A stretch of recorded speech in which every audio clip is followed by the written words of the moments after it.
The body rewards obedience and punishes negotiation, which is what we see in the decay of our health, the autoimmune disorder you've got, the overweight that you have, different prescriptions you found yourself on, the type 2 diabetes that popped out of nowhere, the anxiety, the sleep apnea, the inability to sleep deeply. All of these things were your body saying, hey, I need help. Hey everybody, welcome back to the Own It Show. I'm your host, Justin Rothling Chauffeur. And if it's your first time here, I know I say this every time, but if it's your first time, welcome.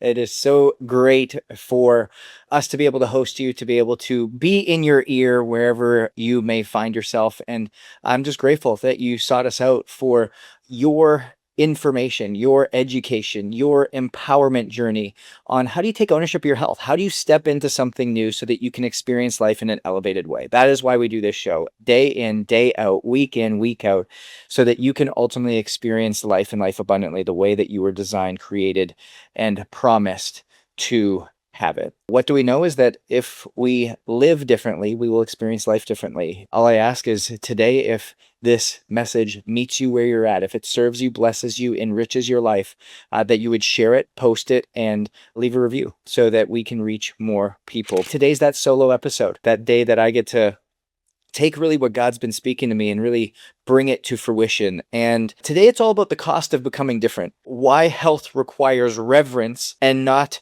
convenience. What does that actually mean? How do we actually start to walk in that? And as we step into today, I want this to be known that this is a mature conversation. It's a mature conversation about identity. It's a mature conversation about obedience, physiology.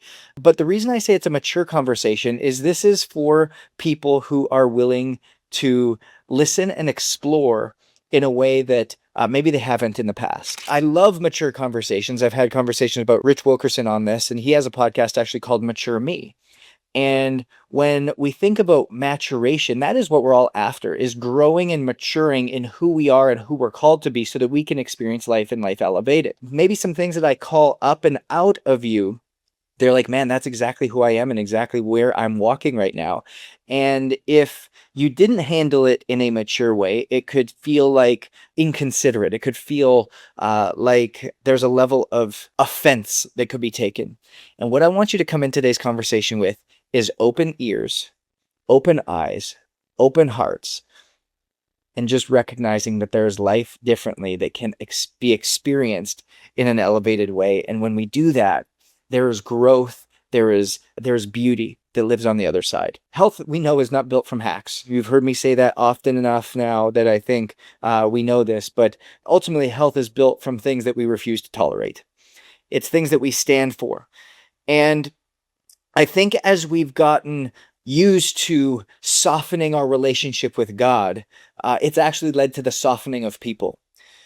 Because as we've failed to revere this thing we live in, as we've failed to, when I say revere and fear, I don't mean fear in the sense of like, a snake. I'm talking about fear as in like, oh my gosh, there is such a love and reverence for the thing that I live in, such a passion for it, that I have no choice but to live differently. And the crazy part about this, the sad part about this, is that when reverence disappears, discipline disappears. The discipline in which we walk in disappears. And so the casualty in which we've approached God's becomes the casualty that we approach life, because there is no reverence, there is no fear, there is no true awe of what we walk in. There's really 4 points I want to speak to in this. And the first is that culture removed awe and replaced it with comfort. We removed awe of what our body does and replaced it with what our body desires. What I mean by that is earthly desire, not what it is actually created to desire. So we actually decide to sit on the couch instead of go for a run. We decide to eat processed food instead of the whole food. We decide to stay up late drinking instead of getting a good night's sleep and waking up to go pour out and be and serve people. We decide that we find comfort in chaos, and thus we continue to build that way rather than finding peace in stillness. And because we've removed the awe of what our body is, we've found complacency in chaos. We found complacency in dysfunction. It's no longer a burden or a passion or a suffering or responsibility to actually look after this thing in the way in which it was created. And because of that, it's led us to desire control instead of being willing to surrender. And with that, that failure to surrender goes, you know what? I only want the guidance. I only want the guidance of being told what to do, but I don't want to surrender it to you. So God, tell me what to do, but only tell me what to do in certain areas of my life. Team member, tell me what to do, but don't speak to me a certain way because that's going to cause me to shut down on you. And I'm going to do whatever I want.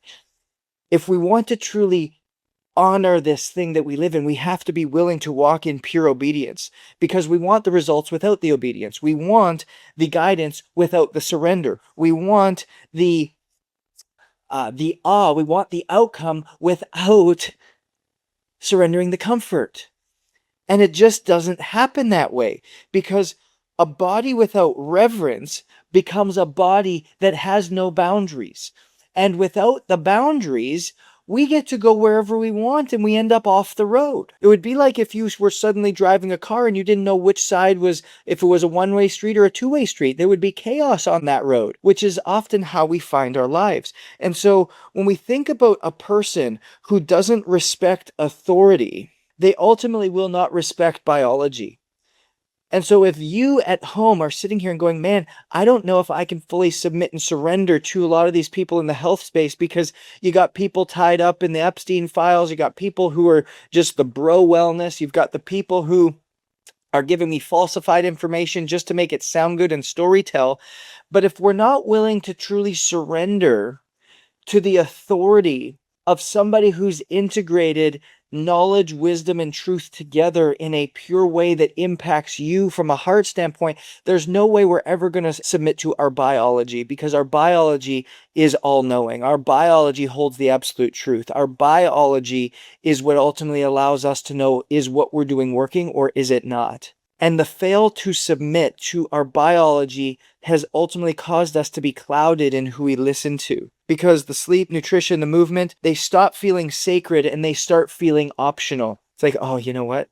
I don't need to sleep because I've operated with this way for so long. Oh, you know what? I can eat this way because I've always eaten this way. This is what works for my lifestyle. Well, actually, maybe it's a lifestyle issue that's compiling on top of a nutritional issue.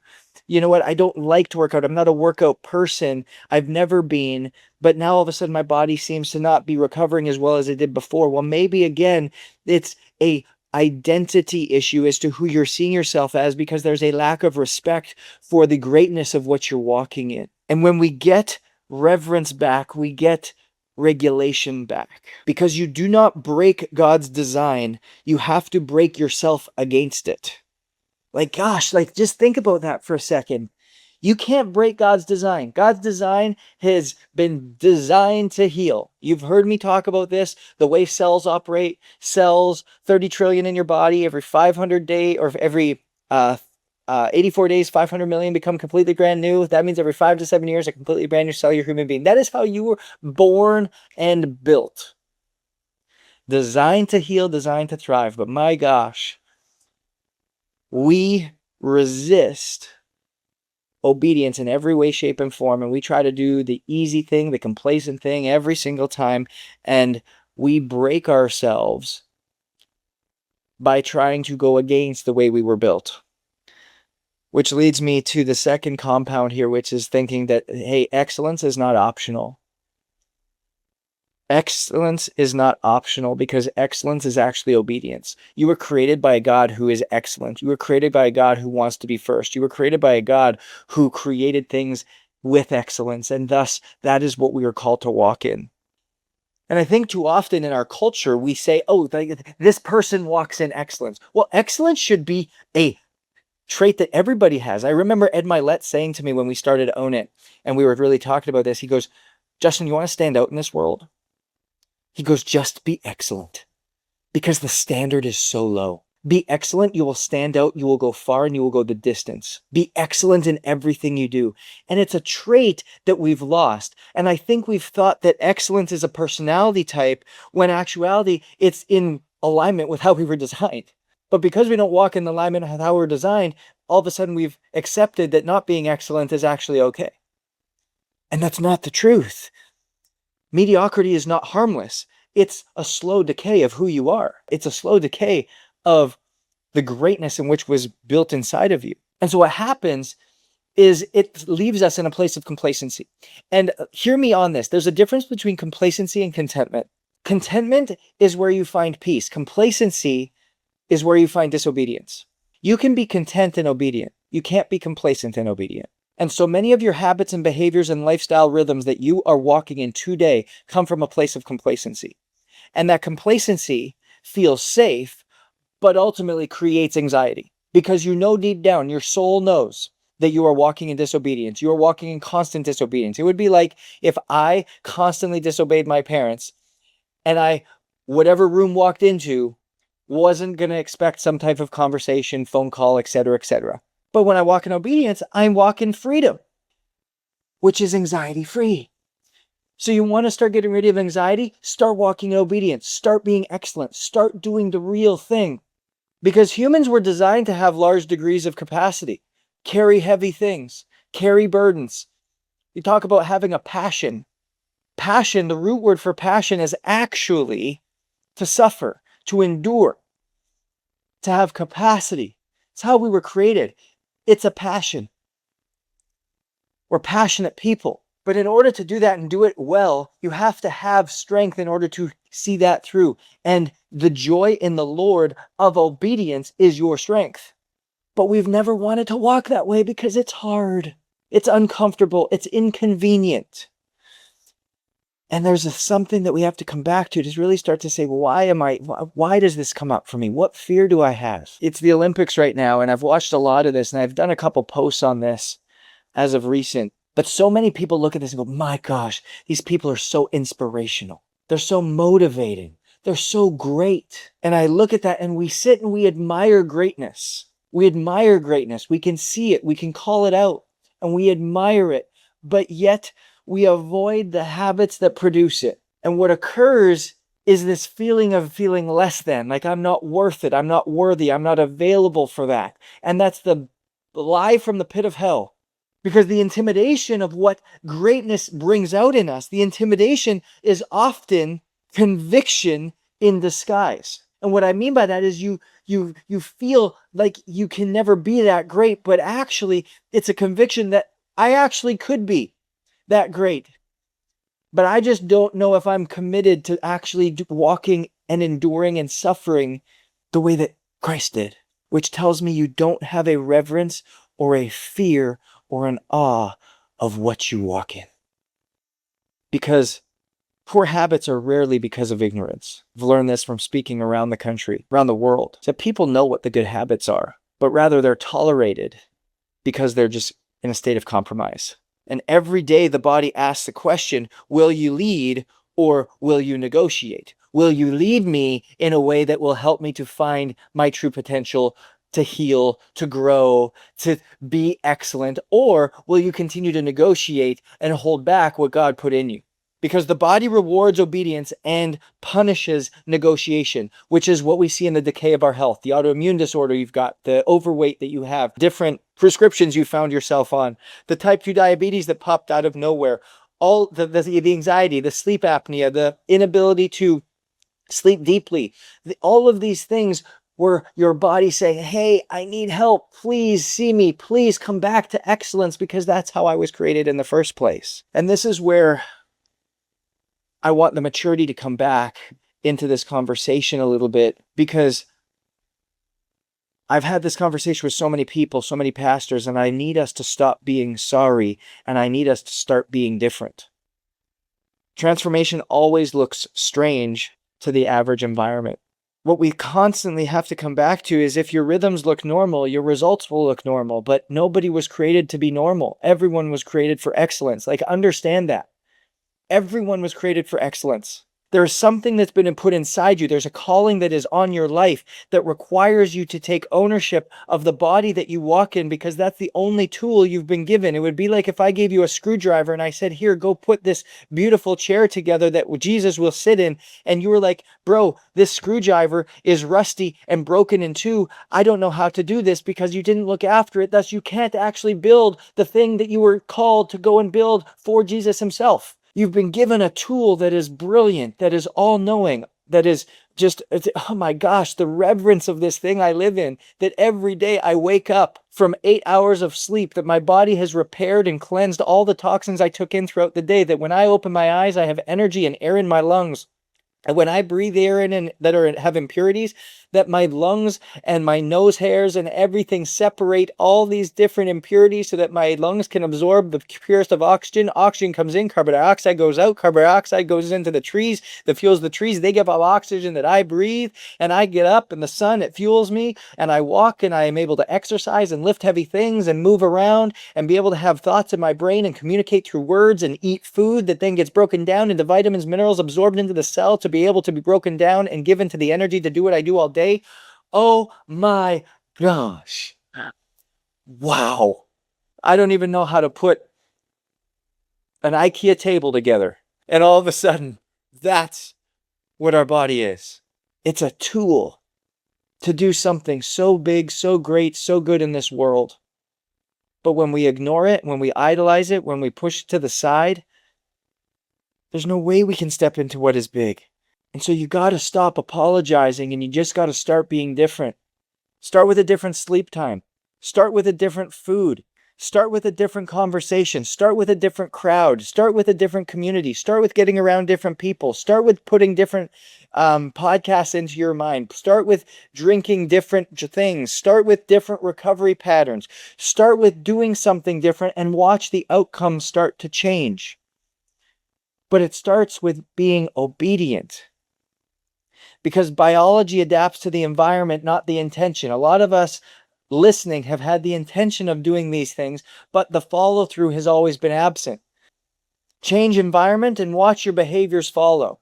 Get around different people. Start showing up to groups that you said you were going to show up to.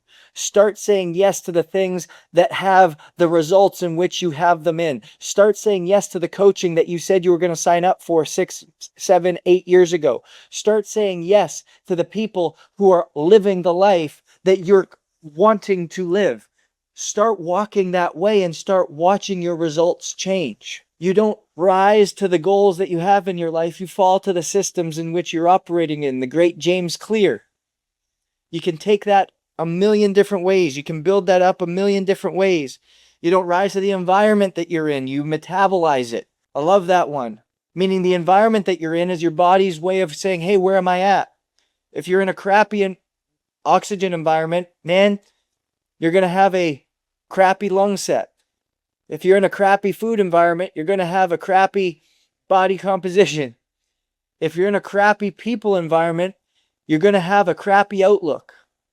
You metabolize the environments that you're in. Change your environments and watch things start to become different. So stop apologizing and start doing something different. Stop apologizing, start becoming different. Stop apologizing and start doing something different.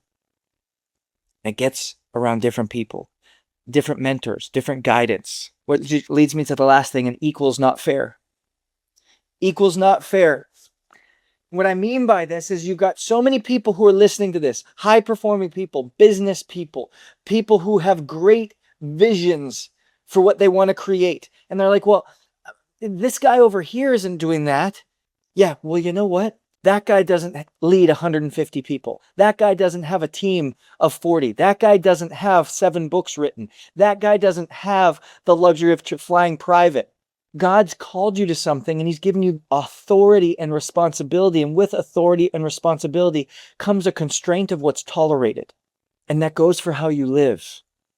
Because different callings require different constraints. And people want the output without the structure that protects it. Meaning, I want the big business. I want the influence. I want the podcast listeners. I want to have the home and the financial freedom. I want to be able to lead people. But man, I want to have the freedom to do what I want, whenever I want, how I want to do it. And I don't want to have the disciplines that are going to ultimately keep me there. Because leadership expands responsibility, not freedom. Please hear that. As you increase your leadership, you decrease the freedom and the opportunity for error. And capacity, to grow capacity, requires elimination of things. I had a conversation with a business owner today. There's an amazing conversation. He's been with Own It for over a year. He's made massive changes. And he came to us and he said, man, for the last 2 or 3 months, I've found just this continual downturn in my HRV. Why? And he's been working with his coaches, and his coaches haven't been able to really figure it out. And we got on a call today and we talked through some things in this beautiful group setting. Laser calls that I do once a week with every single member of our community. And what did I find out? That all of a sudden, God opened up some doors for responsibility, gave him promotions in so many different ways. He was able to say yes to so many different things, but nothing got eliminated. He started to say yes to good things and not God things. He started to lack the protection on the retreating of regeneration and recovery on himself that got him to where he was going, and he forewent those things and ultimately wondered why I couldn't maintain. Because to have capacity requires you to eliminate things. Your yes becomes even more important. Your no becomes even more critical. Oh man, I love this quote. The higher influence requires narrower living. The bigger your influence, the more your reach, the more narrow you have to live, the more narrow the path. It says the gates are narrow.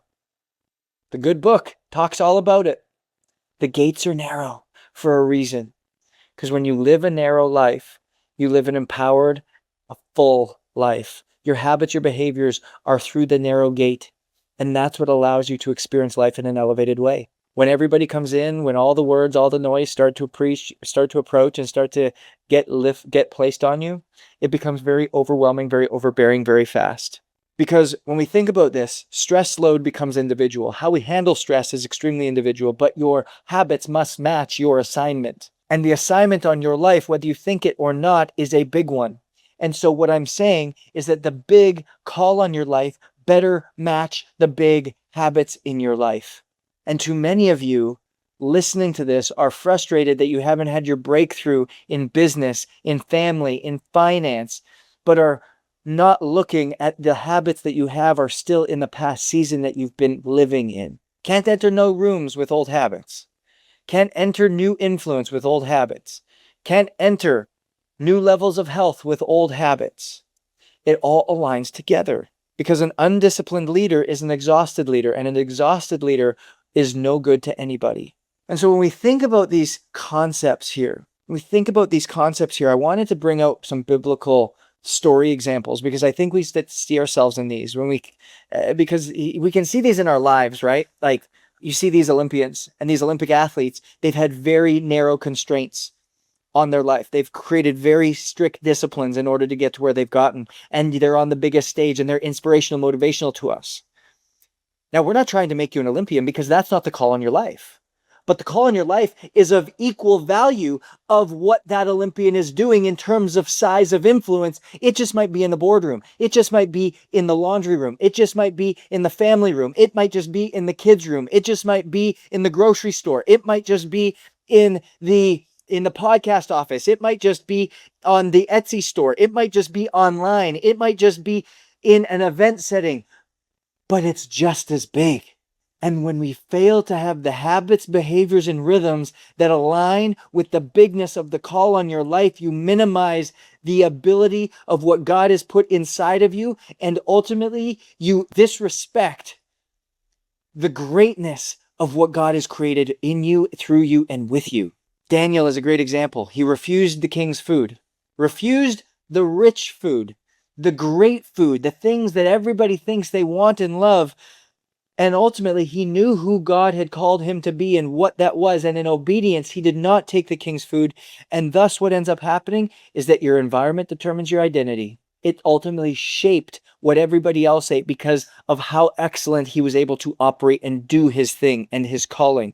And so when we think about this, we have to come back to the health aspect, is that diet is not preference, but rather it is alliance and obedience. Who are you aligning with? Are you aligning with the one who's distracting you, the enemy who's distracting you, or are you aligning with the God who created you and going down the whole side, the whole as in wholeness? Joseph lived set apart in private before authority in public. We have to realize that the integrity that we operate within builds capacity. What you do privately, what you do in a small time, will ultimately determine what you do in a big time. It just makes you more of who you already are. If you can't tithe when you're making $10,000 a year, then there's no way you're going to tithe when you're making $1 million a year. If you can't get to sleep on time when you've got one business of 5 people, there's no way you're going to go to bed on time when you've got 2 businesses with 100 people. If you yell at your spouse when you got no kids, you're definitely not going to start treating her nice when you've got kids. What you do in private ultimately determines your authority in public, and private habits predict public stamina. And whether you like it or not, every single one of us has been called to be public in some way, because we've been called to make disciples, which is the only reason why health matters. If we weren't called to make disciples and weren't called to go out and do things and have capacity, health wouldn't matter at all. Wouldn't matter a lick. It's not about six-pack abs and muscles. It's about living in alignment so you have energy, you have longevity, you have sustainability to go and do the thing that you were called to do. David, he was a shepherd before he was a king. He worked the fields before he was in authority. And so the responsibility that he had in the fields preceded the platform in which he walked on to make all the major decisions. And so the small daily disciplines that we have build physiology and biology and psychology resilience. Because the small daily disciplines we have when the stakes are low ultimately become the simple disciplines of just the identity of who we are when the stakes are high. And that's what we have to get back to. That's why this is a mature conversation, because I'm sure there's a lot of you right now going, man, this is resonating, and I'm frustrated that I haven't been able to actually break through in areas, and I've been blaming all the things around me, but I'm like, I'm not yet equipped to carry what that next level of my life looks like. Because the anxiety I have, the headaches I have, the autoimmune disorder that's popped up, the extra weight I'm carrying is not just physical weight, but it's emotional, mental, and spiritual weight. Paul, he trained like an athlete, trained his body like an athlete. He was a preacher. He trained his body like an athlete because spiritual authority requires physical discipline. They are integrated together. Got a great podcast coming out in our Holy Health series with Pastor Andrew out in California, out in LA. We had an amazing conversation. Again, one that will require a mature ear. And we talked heavily about the spiritual and physical integration of what's happening in our world. We are physically inept in a lot of ways. We are physically unwell, or it's not just a physical attack, it is a spiritual attack through and through. That is what my book, Holy Health, is all about. How do we align this mentally, physically, spiritually, emotionally, and how do we make sure that what goes on physically is of worship spiritually, not the other way around? Because consistency will beat intensity every day of the week. And we have to be consistent in our disciplines to build the spiritual maturity, the physical authority to carry what it is that we're walking in. And then if there's not the greatest teacher of all but Jesus, Jesus withdrew to solitude regularly, and he drew to solitude more regularly when his influence grew. Because as your influence grows, so shall your ability to recover and retreat. Because as you pour out, you need to be poured back into. As you create rhythm in your life, rhythm has to be sound and held. Habits change. And when we think about the recovery aspect of things, it's not about being soft, it's about being intentional. And the more impact that you have, the more recovery you require. If you're willing to go the distance. If you want to do this for a long time, not a short time. If you want to run a race that has no finish line, but run a race until you're called home. Because output without recovery destroys your clarity. And I think oftentimes we see leaders all the time, we see business owners all the time, we're like, man, I feel like I've lost clarity, I feel like I've lost vision. Yeah, it's because you're going a mile a minute. It's because your pace of life is ahead of God. It's because of where you're working that actually is so far ahead from where you actually should be. I got really vulnerable in a podcast a while back And I think I've said this before, but I was on a run 2 weeks ago. And on that run, I had a little bit of frustration and I was trying to get some things out. And I heard him say, Justin, I love the dog in you. I love the dog in you. I put it there. It's what makes you great. But I need that dog to heal. I need that dog to walk beside me. I need that dog not to go ahead of me. I need that dog to walk at my pace. I need that dog to partner with me. I'm going to give you a glimpse. I'm going to give you the vision, but I need you to let me execute. I need you to let me run. You need to let me walk next to you too. I was like, man, what a good word. What a good word. It comes back to that same thing with what I was just saying, was when output without recovery, what it creates is it destroys your clarity. It destroys your vision because you feel chaotic and you can no longer see clearly. You no longer know where you're going. You no longer feel like you're in control. And we try to grab control of things that are external rather than actually being able to steward the things that we've already been given control over. So when we think about this, the more influence you carry, the fewer behaviors you can afford. There needs to be some very strict things. Certain foods become unavailable. Certain hours become unavailable. Certain relationships become unavailable. This isn't restriction. This is what stewardship looks like. This is what being a great leader looks like. This is what being shaped looks like. This is what being under the authority of Christ looks like. This is what having a reverence for your body looks like. This is what being connected to God looks like. That is the thing I want you guys to understand here, is that the outcome is great energy, great health, longevity, the things you're looking for, the things you're paying big money for, but aren't willing to live differently for. And so when we think about this concept, we have to come back to the unavailability of some things when we hit certain levels to go where we're called to go. High capacity nervous systems require predictability. You have to be predictable in the way you operate. You can no longer operate with, well, I think I'll be good today. I think I'll be good tomorrow. Freedom actually increases when structure is in place because you know what you're giving up. You know what you're trading. And so a life that you're desiring is hidden inside the life that you remove. Say that one again, because I think it's pretty profound that you guys have to sit with for a second. The life you want is hidden inside the life you remove. So what is currently in your life, the things you take out obediently, is ultimately where the life you want is hidden. Because those things are holding you back. That's where the health is. That's where the vitality is. That's where the mental clarity is. That's where the connection is. That's where the joy is. That's where the freedom is. And so a practical application, the daily habits, the daily behaviors that you can set people apart, that set people ablaze, set people on fire, is set a bedtime that you commit to. Sleep before you're tired. Commit to a bedtime, honor the evening, and make sure that you get a great night's sleep. Eat before you're starving. Yes, there's seasons of fasting. Yes, there's times of fasting. Amazing. But don't starve yourself all day and then you scarf down something convenient because you're starving and can't focus. Eat before you're starving. Plan that. Move before you're motivated. Get up and go for a run because you committed to it, because you said you were going to do it. Go work out. Go for a walk after your meeting to get some fresh air because you haven't been outside all day. Watch your motivation change. Pray before you feel desperate. I have this habit in the morning. It's called scripture before technology. Before I turn my computer on, before my phone opens up, before I get on a podcast, before I do any of these things, scripture feeds the soul. Pray before you get desperate.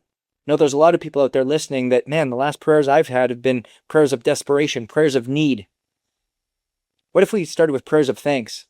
What if we started with proactive prayers? What if we made prayer a practical part of our day? Rest before you feel burnt out. Build a Sabbath day and keep it holy. Commit to that. Say, I don't have all the answers, but I certainly know someone who does. And I'm going to abide by what this rhythm of Sabbath looks like in my life. Rest before you get burnt out. I don't think it's by coincidence that the first thing that humans saw God do was rest. We were created on day 6. First thing he did was rest on day 7. God of the universe, God that created all of this, the first thing humans get to see you do is rest. He didn't create humans first and then watch him build all of these things and be like, my gosh, this guy's amazing. Like, oh, wow. I'm impressed. No, first thing we saw him do was rest. Sit on that. You see, most people aren't stuck. They believe they are, but most people aren't stuck. They've adapted to an environment that they simply refuse to change. And they want a magic pill. They want something quick. But you don't need more information. You don't need another guru. You don't need another expert. You just need a different standard. You need to be willing not to be afraid of that standard. You need to not be afraid of excellence. You need not to be intimidated of what you could actually become. You need to not be intimidated of your greatness, because you were not created to fit in. You were created to carry capacity. You were created to create something big. You were meant to stand out, to build something and to lead people in a way in which they will never forget. And capacity always costs comfort. But if you want a different life, you must live a different day repeatedly. And there's a segment here I'm going to read to finish us off.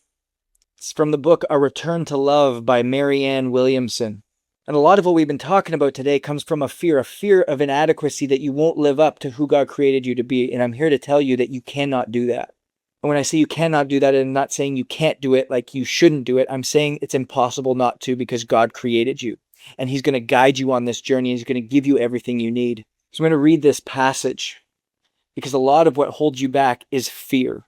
The example I gave of that man on the call, he had a fear.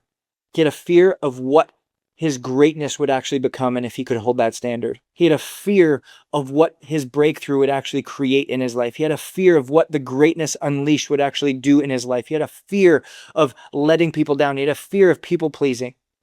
So it starts. What is your deepest fear? Our deepest fear is not that we are inadequate. Our deepest fear is that we are powerful beyond measure. It is our light, not our darkness, that frightens most of us. Your playing small does not serve the world. There is nothing enlightened about shrinking so that other people won't feel insecure around you. You were all meant to shine as children do. It is not just in some of us, it is in all of us. And as we let our own light shine, we unconsciously give other people permission to do the same. As we are liberated from our own fear, and our presence automatically begins to liberate others. So I speak that over you, that whatever fear you have of stepping into some disciplines to be able to do things differently that will open and unlock a different level of impact and influence, is a fear that you are not only asked to overcome, but you are asked and ordered to overcome by the God who created you. Because there is a reverence and a fear of the greatness of God who made you, a fear and a reverence for the miracle in which you walk in every day, which is your body, and a fear and a reverence of the disciplines and habits in which you will walk in that will step you into a life that is unrecognizable from where it is today. And I encourage you to sit on this. Listen to this podcast 2, 3, 4 times. Allow certain things to resonate with you. But I ask you today, what is your fear?